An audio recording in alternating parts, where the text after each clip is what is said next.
जय श्री राम। साथियों, यदि मानव जन्म पाकर के आज का यह वीडियो आपने नहीं देखा तो समझो कुछ नहीं देखा। आज मैं राम नाम के तत्व के संबंध में इस वीडियो में बात करूंगा। राम नाम का यह तत्व मानव देह पाकर के जानना बहुत ज़रूरी होता है, और जब तक जीव इस तत्व का रहस्य नहीं जानता तब तक जन्म मरण से पीछा नहीं छूटता है। मित्रों, वीडियो थोड़ा बड़ा हो सकता है, किंतु हमारे कल्याण के सामने कुछ भी नहीं है। साथियों, एक बार तुलसीदास जी महाराज से किसी ने पूछा कि तुलसी जी, आप किसकी वंदना करते हैं? जो अयोध्या में एक राजकुमार उत्पन्न हुए थे राजा दशरथ के घर में, श्री रामचंद्र जी, क्या आप उसी के वंदना करते हैं? तो तुलसी जी ने कहा कि देखो, मैं भगवान श्री राम जी के राम नाम की वंदना करता हूँ। उसका कारण भी बताया है, क्यों करता हूँ, उसका राम नाम होने का कारण क्या है, उसके तत्व क्या हैं, वो एक चौपाई में इन्होंने बताए हैं। चौपाई है, बंदऊ राम नाम रघुबर के, हेतु कृषाणु भानु हिम करके। तुलसी जी ने कहा है कि मैं राम नाम की वंदना करता हूँ, भगवान श्री राम के राम नाम की वंदना करता हूँ।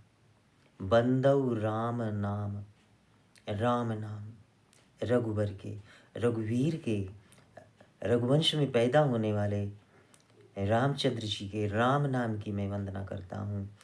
हेतु कृषाणु भानु हिम करके, जिसका हेतु कृषाणु है, भानु है और हिमकर है। हेतु अर्थात कारण, यानी कि राम नाम का कारण क्या है? क्या कारण है कि वो राम है? राम शब्द का जो कारण है वो इस चौपाई में बताया है। इसके हेतु बताए हैं, राम नाम रघुवर के, हेतु कृषाणु भानु हिम करके। तीन हेतु बताए हैं, तीन कारण बताए हैं। पहला कारण है कृषाणु, दूसरा कारण है भानु, तीसरा कारण है हिमकर, यानी कि कृषाणु अर्थात अग्नि, भानु अर्थात सूर्य, हिमकर अर्थात चंद्रमा। राम के राम नाम होने के तीन कारण हैं। पहला कारण अग्नि है, दूसरा कारण सूर्य है, तीसरा कारण चंद्रमा है, हिमकर है। इनके कारण क्यों है ऐसे, इस प्रकार क्यों है? कृषाणु जो शब्द है, कृषाणु, हेतु कृषाणु भानु हिम करके, कृषाणु अर्थात अग्नि। कृषाणु अग्नि का जो बीज है वो देखना पड़ेगा। अग्नि का बीज क्या है, अग्नि का मूल क्या है कृषाणु शब्द में? अगर हम इसका संधि विच्छेद करें तो कृ जमा सानु दो शब्द बनते हैं और दोनों सार्थक हैं। क्र मीन्स करना, सानु मीन्स कंधा। तो क्र और सानु दोनों सार्थक हैं। इसमें से हमें क्या करना चाहिए, क्या निकाल लेना चाहिए जिसके निकलने मात्र से यह शब्द निरर्थक हो जाए, अर्थात वही उसका बीज है। यदि हम कृषाणु में से जो कै के नीचे रे लगा हुआ है, री वाला रे लगा हुआ है, उसे यदि हम निकाल लेते हैं तो यह शब्द कशाणु हो जाता है, और कशाणु का कोई अर्थ नहीं होता है। इसका मतलब यह है कृषाणु में जो र है वही अग्नि का वाचक है, अग्नि का बीज है। और हमने इस रे को अग्नि से लेकर के, कृषाणु से लेकर के इस रे को हमने लिख दिया अलग से रे, यानी कि अगर रे आधा है और पहले कोई अक्षर नहीं है तो हम इस रे को पूरा लिखेंगे, क्योंकि आधा रे किसी न किसी शब्द में लिखा जाता है और शब्द यहाँ कुछ है ही नहीं, क्योंकि पहले ही नंबर पर रे है। इसलिए रे को क्या लिखा है, पूरा लिखा है। और ये रे कहाँ से आया है, अग्नि से आया है, कृषाणु से आया है। दूसरे नंबर पर भानु है। भानु भा अनु, यानी कि भ का भी अर्थ है, भ का अर्थ है नु, अनु का भी अर्थ है। अनु के मीन्स छोटा है। भा का मतलब तो भाव भी है, भा का मतलब तो मिला हुआ भी है। और अगर हम इसमें से आ की मात्रा, आ का दंड निकाल लें तो ये अक्षर बन जाता है भनु, और भनु का कोई अर्थ नहीं होता है। इसलिए सूर्य का जो बीज है वो आ है। भानु में जो बीच में आ का दंडा है वो इसका बीज हो जाता है, और उसको हम निकाल करके दूसरे स्थान पर रे के बाद लिखते हैं। इधर शब्द क्या बन गया? रा। अब आता है तीसरा तत्व हिमकर। हिमकर के अंदर भी हम देखते हैं संधि विच्छेद करके हिम प्लस कर्म, हिमकर।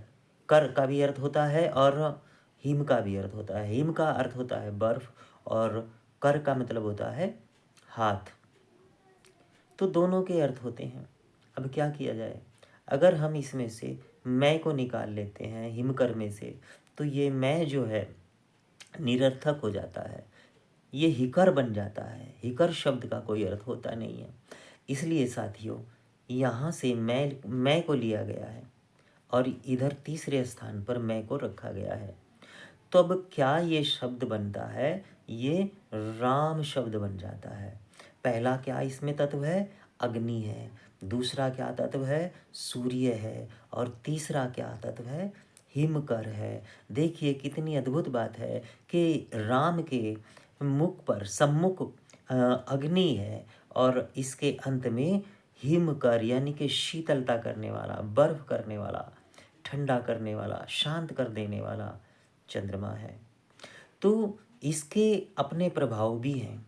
यदि आप राम के नाम का जप करते हैं, राम के नाम का सुमिरन करते हैं, तो सबसे पहले रा जो है, ये जो अग्नि का जो वाचक है, अग्नि का जो बीज है रा अर्थात आपके पापों को जला करके नष्ट कर देता है।